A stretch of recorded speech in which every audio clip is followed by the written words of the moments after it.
So Radium sent the rest of some of these goodies for this season. Let's go over some of this stuff real quick, guys. So what you're looking at in here is what I'll be running on the Pro car. These really amazing new press-in banjos that they came out with last year. We're putting them on the Pro car this year. Let me give you guys an example. There's many ways this can be done. You can weld these on, or you can tap your valve cover and do what I did here.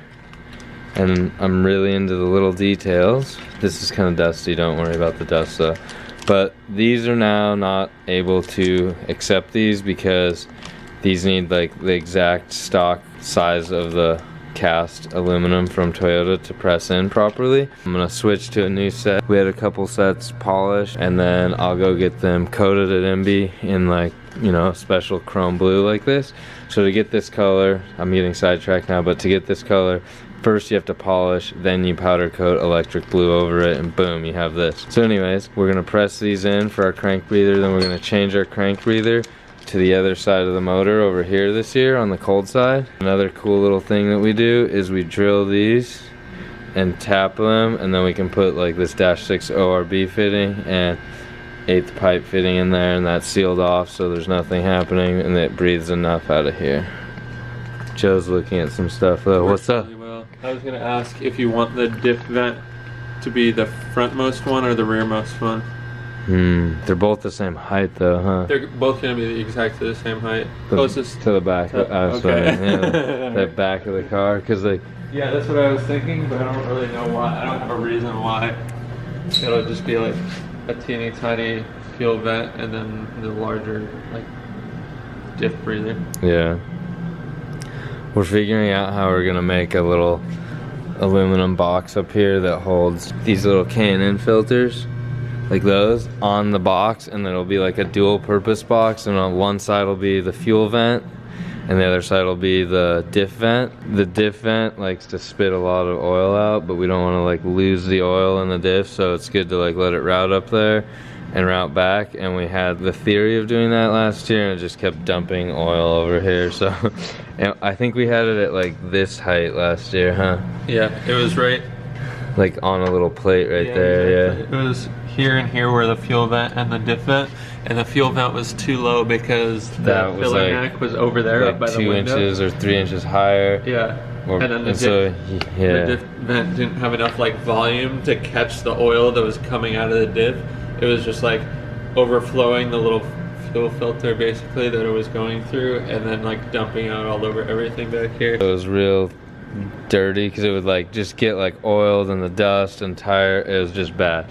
So this year we're gonna go like as high as we can physically go back up in there without like tucking it up in there, but we don't want that, so we'll go the top of it, maybe something like this. Yeah, as high as it can go without, you know, hitting the window. So that should be good to go with fuel for sure, by about a foot. Still don't know how high of pressure the diff gets, and if it's gonna be like, nope, I'm kicking some of you out, and still try and dump that oil. Like, we hope not, so we'll make the capacity bigger on the diff one. Find out when it happens. Ooh, Stefan Papadakis. I gotta go, guys. Let's get this one. Hey, Steph. This little piece here holds your radiator cap. Gotta connect that. You gotta put your O-ring in. Put some Allens on there. But check this out. This is so cool. This is their dual chamber expansion tank, and it has a little gasket that seals it up nice and tight. Sealed. So I'm gonna start working on this, get it all assembled how I want to do it. It comes with ORB fittings that are gonna go, that's a -6 for the feed. ORB will go in here, and then it lets the water come in here and swirl around and work its way down and go through another hole that's down on this side, go into this chamber. But if there was like pressure, for some reason, a lot of pressure happening and it needed to jump between the chambers, there's another hole back up in here probably to let water and or air go between both. And then it has 2 ORB ports on the bottom. In my case, I'm gonna be plugging the one right here on this side. I think that most people would plug this one. That's just like a drain if need be. This one, I'm gonna, after the water's like calmed down and it wants to go Well, I'm gonna actually double check this, but I think you could probably pull from either one, to be honest, because they're combined and they're connected. But it makes sense to me that water would come over here. Maybe I'm wrong, so I'll read about it, and then come out back down to the water pump. I'm gonna mount that radium unit over here, and then I'm gonna take the return out of it that needs to go back to the water pump. There'll be a hose here that goes in there to the water pump. It'll kind of go in through there, because this will be a big -16 hose going in there, but come down here and route it in there to where the Mazir water pump is underneath there. It's gonna be nice and compact and look nice and clean up in there, and all this will be whoa, that's loud, don't do that. Satin black powder coat. You know why? We still need to put tabs right here and weld them. We're not done yet. Okay. And then it's feeding in out of that port over there. We'll have a -6 come up, P-clamp right here on its way over, go right in. Can't wait to build this. I'm gonna get started on assembling all these pieces. I'll show you when I'm complete. And then Joe's working on the other side of that rear ducting.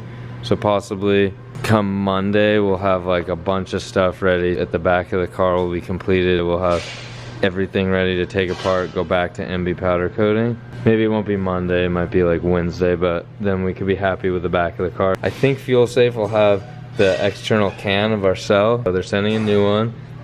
We'll install that. We're gonna have to weld these in, do a bunch of nut zerts in here so that this can be nice and snug where it needs to be, and then we'll make a new filler neck with some supplied materials and couplers from HPS. Thank you, HPS. And they have really high quality aluminum. They have like super tight radius bent. Their couplers are 4-ply. In my opinion, they're the most durable out there. I replace them every year on the race car, so it's fresh, but I've never ever had an issue, and we put them on all our customer cars too. So check them out if you're doing a build yourself. We're gonna use that raw material to come up here for our fuel filler neck, and then we got to make a arm that holds that neck in place. That's kind of be the end result of the fab. Some TIG welding, some MIG welding, but we'll get there over this weekend, and then we'll be worried more about wiring, because Mark's working on that, but we still have wiring back here. And then moving forward, we're going to use some of this material, see here, to make a new intake. Then we're also going to make some charge pipe. Going to mount the treadstone intercooler up front. And we're going to make water inlet outlet pipes, which we already started. But we'll finish it off with the rest of that HPS material. That is what we're going to be doing. So let's get started. Okay, so I was able to mount that right against the ducting in the rear here. There's 3 bolts that go through this side. So you can see those 3 Allens.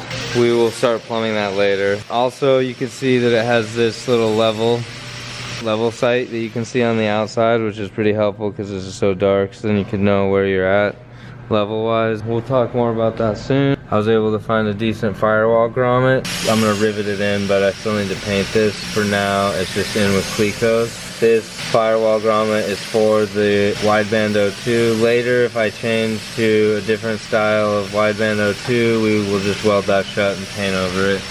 We're gonna work on the back end of the car the next couple of days. Let's go see what Joe is working on. Boom, boom, boom. Ooh, cool. Oh, there he is. Don't say anything.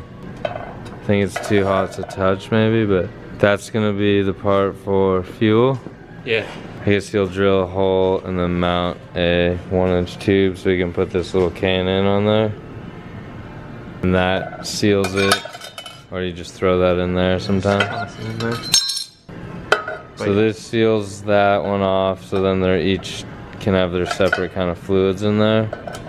And hopefully they don't leak between, because then you'd be putting fuel into the diff or diff fluid back into the fuel cell. Either of which would be really bad. So we'll have to double check that they don't leak. 2-in-1 breather tank. Morning everyone! Vicha and I are doing some stuff underneath. Morning from Czech Republic. Radium builds this really cool little billet bracket. It mounts to the chassis for a Mark IV Super. Come on, lighting. Well, there it is. It's on the rail. In some stock chassis holes that are threaded with M6. And we made a secondary bracket right here. There.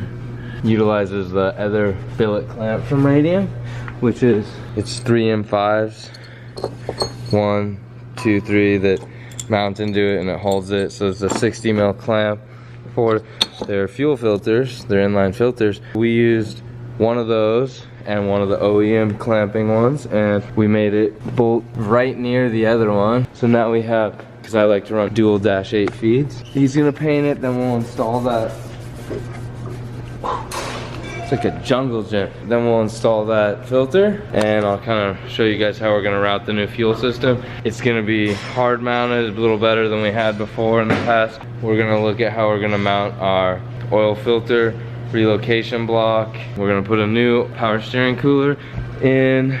We're running a Setrap dual pass cooler. We're gonna run the same one, but a new one. This one has a couple seasons on it and it got a little worn out and a little dent. Still works with the dent, but let's put a new one. So we're better safe than sorry. So these brackets still look good and they work good on the stock chassis holes that are there, the M6 ones. So what we'll do is get the fresh, instead of wasting more time building stuff that already works. Maybe one day we'll build it next year or something. But what we'll do is get the fresh cooler out, and Vicha will clean up those old brackets, mount the new Setrap cooler on there, and then after that we can, oh, here's the Setrap cooler. We can kind of see where the oil filter block would go. That'll give us an idea of the given space that we can mount it. We can start fabbing that up. Meanwhile, Joe is back there. He's building a breather tank similar to Rory's, actually identical to Rory's Supra breather tank, because he kept all the notes, all the templates. Whoa, what's the teardrop? Oh, those are drilling holes? Yeah, this is for the baffle. Oh yeah. Inside of it. If you guys were not new to the channel, you saw all the details last time. But if you are new, then you can watch and see what he does with all these intricate pieces of metal. 53-degree bend, don't forget that. It's 80 wall aluminum, yeah? Yep. That's the beginning of it. It's gonna be good.